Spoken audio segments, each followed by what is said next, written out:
வணக்கம். தற்போது தமிழகத்தில் நடைபெற்ற அமலாக்கத்துறை பின்னணியில் பாஜக தலைவர் அண்ணாமலை முக்கிய காரணமாக இருந்துள்ளதாக தகவல் வெளியாகியுள்ளது. குறிப்பாக டாஸ்மாக் அலுவலகங்கள் மற்றும் டாஸ்மாக் கடைகளுக்கு உற்பத்தி செய்யும் மதுபான ஆலைகளை மட்டும் குறிவைத்து நடத்திய அமலாக்கத்துறை சோதனையின் பின்னணியில் அண்ணாமலையின் பங்கு மிக பெரிய அளவில் இருப்பதாக தகவல் வெளியாகியுள்ளது. கடந்த மாதம் சிவராத்திரி பண்டிகையை கொண்டாடும் விதமாக கோவை வந்த அமித்ஷாவை பாஜக தலைவர் அண்ணாமலை சந்தித்து தமிழக அரசியல் நிலவரம் குறித்து பேசியதாக கூறப்படுகிறது. அதாவது 2026 மீண்டும் திமுக வரக்கூடாது, அதற்கு என்னவெல்லாம் செய்ய வேண்டும் என்பது குறித்து அமித்ஷா மற்றும் அண்ணாமலை இடையே ஆலோசனை நடைபெற்றுள்ளது. அப்போது திமுகவிற்கு மிகப்பெரிய பலமாக இருப்பது அவர்கள் கைவசம் இருக்கும் ஊழல் பணம் தான் என்பதை அண்ணாமலை அமித்ஷாவிடம் கூறியுள்ளார். மேலும் இந்த வருடம் 2026 சட்டசபை தேர்தலுக்கு திமுகவின் தேர்தல் நிதியாக டாஸ்மாகில் நடக்கும் மிகப்பெரிய ஊழல் பணம் மற்றும் குறிப்பிட்ட மதுபான ஆலைகளில் கமிஷன் அடிப்படையில் திமுக கட்சிக்கு நிதியாக செல்வது போன்ற பல தகவல்களை அமித்ஷாவிடம் தெரிவித்திருக்கிறார் அண்ணாமலை.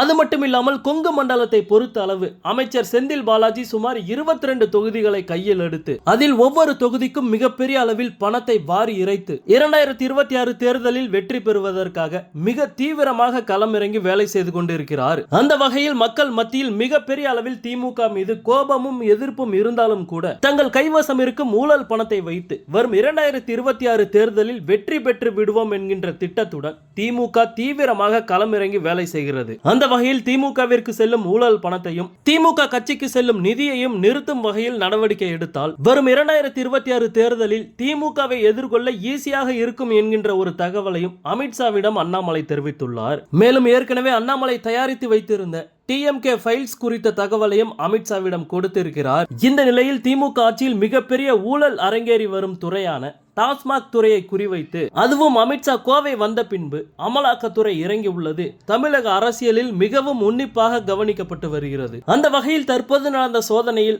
மிகப்பெரிய அளவில் ஊழல் நடந்துள்ளது கண்டுபிடிக்கப்பட்டுள்ளது. குறிப்பாக திமுக கட்சிக்கு இந்த ஊழல் பணம் நிதியாக சென்று உள்ளதையும் கண்டுபிடித்ததாக கூறப்படுகிறது. அந்த வகையில் அடுத்தடுத்த நடவடிக்கைகளில் அமலாக்கத்துறை இறங்கி இருக்கும் நிலையில் வரும் 2026 தேர்தலுக்கு முன்பு சுமார் 4 திமுக அமைச்சர்களாவது சிறையில் இருப்பார்கள் என்கிறது அரசியல் வட்டாரங்கள்.